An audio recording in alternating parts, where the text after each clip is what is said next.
అందరికీ శుభాభినందనలు. మనం చక్కగా ఈ 2026 సంవత్సరంలో ఫిబ్రవరి మాసంలోకి అడుగుపెట్టేశాము. ఈ ఫిబ్రవరి మాసంలో రాసుల్లో రెండవ రాశిన వృషభ రాశికి సంబంధించి ఎలా ఉన్నాయో ఫలితాలు తెలుసుకుందాం. ముఖ్యంగా ఈ కృత్తిక మొదటి పాదం మేషరాశికి వెళ్తే కృత్తిక 2, 3, 4 పాదాలు, రోహిణిలో 4 పాదాలు, మృగశిరలో మొదటి 2 పాదాలు కలిస్తే వృషభ రాశి కింద వస్తుంది. అందరికీ తెలిసిందే, కొత్త వాళ్ళ కోసం.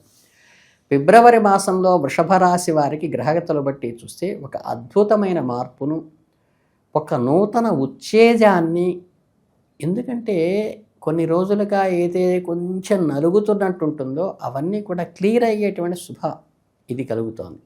అలాగే ఈ గాడి తప్పిన వాటిని తిరిగి పట్టాలెక్కించడానికి, విజయవంతంగా మీ పని పూర్తి చేసుకోవడానికి చాలా చక్కగా సహకరించేటువంటిది ఈ వృషభ రాశి వారికి. మీ జాతక రీత్యా స్పష్టంగా కనిపిస్తున్న విషయం ఏంటంటే, లోగల మీరు సాధించలేక వదిలేసినటువంటి క్లిష్ట విషయాలు కానీ, అందుకోలేకపోయినవి కానీ, మీరు వృత్తి జీవితానికి మాత్రమే పరిమితం కాకుండా వ్యక్తిగత వికాసానికి కూడా, మీలో నైపుణ్యాన్ని వృద్ధి చేసుకోవడానికి కూడా ఫిబ్రవరి మాసం మీకు అనుకూలమైనది. అంటే మీలో దాగి ఉన్న సృజనాత్మకత పదును పెట్టాల్సిన విషయం ఏర్పడింది. కొత్త కోర్సులు నేర్చుకోవాలన్నా, కొత్త వ్యాపారాలు ప్రారంభించాలన్నా, అలాగే కొత్త కాంట్రాక్ట్స్ కానీ అగ్రిమెంట్స్ కానీ కుదుర్చుకోవడానికి కూడా అనుకూలంగానే ఉంది. ఒకసారి 1-2 సార్లు బేరీజు వేసుకుని ముందుకు దిగితే గ్రహబలం పరంగా శుభంగానే ఉంది.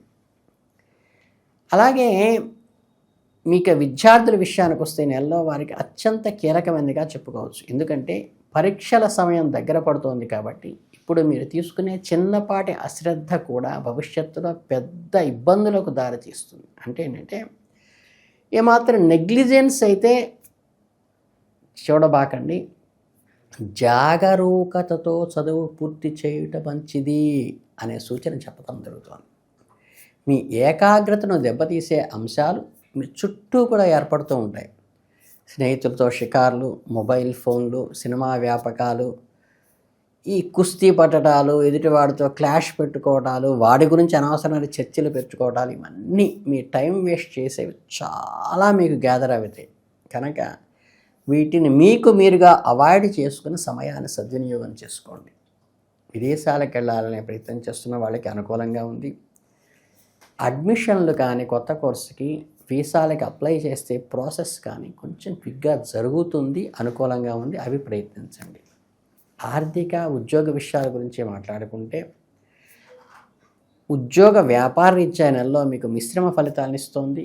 అంటే ఆర్థిక ధనప్రాప్తి ఉన్నప్పటికీ ఖర్చులు కూడా అదే ఇస్తుంది. అంటే వే ఇన్ వే అవుట్ ఒకేలాగా ఉంటుందన్నమాట. అంటే ఉద్యోగస్తులకు మాత్రం ఈ నెలలో ఒక శుభవార్త వినే అవకాశం ఉంది. ప్రమోషన్ కోసము లేదా ఇంక్రిమెంట్ కోసం ఎదురు చూస్తున్న వారికి నెలలో వారికి కోరిక నెరవేరే సూచనలు కనిపిస్తున్నాయి.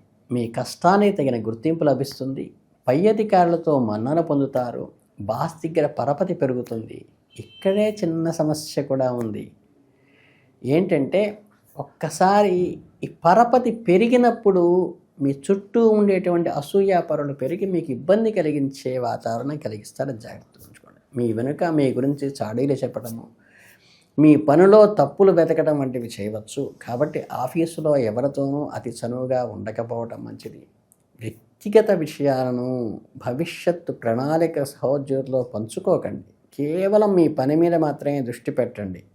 ముఖ్యమైన బిజినెస్ సీక్రెట్స్ జాగ్రత్తగా మీలోనే ఉంచుకోండి. అంటే మీ కొత్త వ్యాపార అవకాశాలు వచ్చేటువంటి సూచనలో పక్క వాళ్ళు దాన్ని డైవర్ట్ చేయకుండా జాగ్రత్త పడండి. పార్ట్నర్షిప్ వ్యాపారాలు చేసేవారికి మధ్య ఉన్న మనస్పర్ధలు తొలగిపోతాయి. కలిసికట్టుగా ముందుకు వెళ్ళటం మంచిది. ఫిబ్రవరి నెలలో వృషభ రాశి వారి ఇంట మిశ్రమ వాతావరణం ఉంటుంది. ఒకవైపు ఇంట్లో సంతోషకరమైన సంఘటనలు, శుభకార్యాలు జరిగే అవకాశం ఉంది. బంధువుల రాకతో ఇల్లు సందడిగా పండుగ వాతావరణం కనిపిస్తుంది. దూరపు బంధువుల్ని కలుసుకోవటము, వారితో సమయం గడపటము మానసికంగా ఉల్లాసంగా మారడానికి ఉపయోగపడుతుంది. ఇదే సమయంలో మీ ఆరోగ్య విషయంలో కొంచెం జాగ్రత్తగా ఉండాలి. గృహమునందు ఆరోగ్య భంగము కలుగును అనే సూచన చెప్పక తప్పదు. అంటే చిన్నపిల్లల ఆరోగ్యం మిమ్మల్ని ఆందోళనకి గురి చేస్తుంది. వాతావరణ మార్పుల వల్ల వచ్చే చిన్నపాటి జ్వరం అయినా జలుబు అయినా అశ్రద్ధ చేయకుండా వెంటనే వైద్యుడిని సంప్రదించడం మంచిది. మీ క్యాలెండర్లో మార్కు చేసుకోవాల్సిన తేదీలు కొన్ని ఉన్నాయి. ఫిబ్రవరి 13 నుంచి 17 వరకు గ్రహ సంచారం కొంచెం ప్రతికూలంగా ఉండే అవకాశం ఉంది. ఈ సమయంలో కొద్దిగా అనారోగ్య సమస్యలు తలెత్తే అవకాశం ఉంది. కాబట్టి ఈ 13 నుంచి 17 వరకు కొంచెం కేర్ తీసుకోండి. డ్రైవింగ్ చేసేటప్పుడు అప్రమత్తంగా ఉండండి, నియమాలు పాటించండి. అలాగే ఇంట్లో వండినటువంటి ఉడకపెట్టినటువంటి సాత్విక ఆహారం తీసుకోవటం మంచిది. ఈ వీడియోని చక్కగా చూసిన వారు చక్కగా ఛానల్ని సబ్స్క్రైబ్ చేసుకుని లైక్ చేసుకోండి. సమాజంలో మీ కీర్తి ప్రతిష్టల గురించి చూస్తే ఈ నెలలో అవి సామాన్యంగా ఉంటాయి.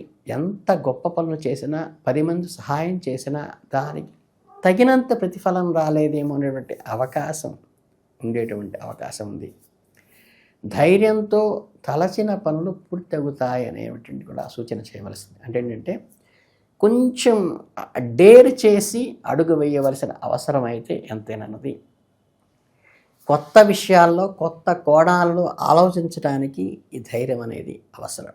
అలాగే శత్రువులు దీనివల్ల మీ ముందుకు వెళ్ళటానికి భయపడేటువంటి పరిస్థితి వస్తుంది. చక్కగా వాళ్ళు ఎక్కువ రిస్క్ వల్ల పనులకు దూరంగా ఉండండి, కానీ కొంత దేనికి భయపడటం లేదు అనేది మాత్రం ఎదుటి వాళ్ళకి కన్వే అయ్యేట్టుగా అపోనెంట్ వాళ్ళకి చేయండి. గ్రహ దోషాల నుండి ఉపశమనం పొందవచ్చు ఈ నెలలో. అలాగే మీ ఇంట్లో సత్యనారాయణ స్వామి వ్రతం చేసుకోవడం చాలా శుభప్రదమైంది. వీలైతే అవకాశం ఉన్నవాళ్ళు ఖచ్చితంగా ఈ పరిహారాన్ని పాటించండి. వెంకటేశ్వర స్వామి లేదా విష్ణు సంబంధమైన ఆలయాలు, కొండల మీద ఉండే ఆలయాలు దర్శించడం కూడా శుభకాలను కలిగిస్తుంది. అలాగే శివరాత్రి రోజు రుద్రాభిషేకం చేసుకునే అవకాశం ఉంటే అది చేసినప్పటికీ కూడా మీకు చక్కగా మంచి పరిహారం వస్తుంది. ఇది కానీ అది కానీ చేయండి. మీ జాతకరీత్యా లక్ష్మీ నరసింహస్వామి పూజ చేయటం కూడా శత్రు బాధలు, కాంపిటీటర్తో ఉండే స్పిట్ ఏదో ఉంటుందో దాన్ని కంట్రోల్ చేయటానికి నరసింహస్వామి ఆరాధన చేయండి. మీకు ఏదైతే ఉన్నతి కలిగి అసెట్స్ పాజిటివ్ కావడానికి శివ విష్ణు అనుగ్రహాలతో అవి చేసుకోండి. ఇంకా ముఖ్యంగా ఈ రాహుకేతు దోషాలు ఏమన్నా ఉన్నట్లయితే పెళ్లి సంబంధాల్లో ఆటంకాలు వస్తున్నాయనుకునేవాళ్ళు చక్కగా ఈ జంట పాములు ఉండేటువంటి శిలనికి అర్చన చేయటం కానీ అభిషేకం కానీ చేయటం వల్ల కూడా కొంత దోష నివారణ అవుతుంది. కనుక మీరు అందరూ కూడా తప్పనిసరిగా మీకు చక్కగా ఆర్థికంగా బాగుంది, యశస్సు పరంగా బాగుంది, అధికారులతో అనుకూలమైన వాతావరణం ఉంది. కొద్దిగా చెప్పిన డేట్స్లో కొద్దిగా అనారోగ్య సమస్య రాకుండా చూసుకోండి. శివానుగ్రహం, విష్ణు అనుగ్రహం అంటే కొండల్లో ఉన్న స్వామిని దర్శించడం కానీ శివునికి అభిషేకం చేసుకోవడం కానీ చేయండి. శత్రు బాధలు ఉంటే మటుకు నరసింహస్వామికి తప్పనిసరిగా ప్రత్యేకంగా చేసుకోండి. అంతకుమించి మీకు చక్కగా అద్భుతంగా ఈ మాసం జరిగిపోతుంది. ఈ వృషభ రాశి వారికి ఫిబ్రవరి మాసం శుభాభినందనలు తెలియజేసుకుంటూ ధన్యవాదాలు. జై హింద్.